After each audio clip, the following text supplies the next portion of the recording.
Eto, may etumak na naman tayong narita sa kalsada, mga tropa. Oh, ano kaya sa tingin niyong nangyari dyan? A. Sumalpok. B. Sumadsad. C. Humarurot lang. Iwasan. Panoorin natin para malaman natin kung anong nangyari dun sa etumak na yan. Ba't kaya siya nagmamadali, ano? Ano kaya, may libreng pandesal sa dulo? May libreng tuli dun sa kanto? Ano kaya? Bakit kaya siya nagmamadali? Ito kami. Mabaybay lang sa kalsada. Mga alas 8 pasado to eh. Hindi ko lang tansya pero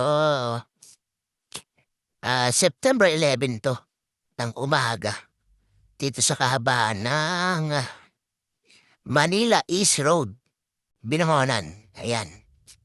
Sakay-sakay ko dyan si Macy's dahil iatid ko siya sa kanyang trabaho. Ako naman, pagkatid ko, papasok ako. Ano kaya sa tingin nyo? Ano kaya nangyari dun sa etumak na yun? Sumalpok ba? Nadala na ba sa ospital? Sa pinakamalayong ospital? O ano pa siya? Nakasurvive?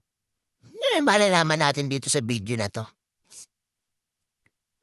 Kung ikaw naman, ano kayang gagawin mo pagka ganong gulatan na? Makakaiwas ka pa ba? Ano kayang magiging reaction mo pagka ganon? May U-turn na sasakyan tapos ikaw naman, si Etomac, na nag-counterflow na napakabilis at bigla mong masasalubong yan. Ano kayang magiging reaction mo? Tingnan natin na. Ano kayang nangyari dun? Ito. Yan na, oy! Ang galing ano. Biruin mo, no? Nakaiwas siya, napakabilis na, no? Isang iglap lang yun kung siya'y nagkamali ron, di niya nakabig. At hindi siya nakaiwas. Malamang, maliwanag na sa bahay nila ngayon. Ang sakit dun. Kung tinamaan siya nun, naku po, galing, no? Oh, talagang pinilit niya, oh, di ba? Napaswerte pa rin niya. At hindi siya tinamaan. Hindi niya pala tinamaan yung kotse. Napakaswerteng tumak talaga yan, no? Malay mo sa susunod. Hindi na siya nakaiwas.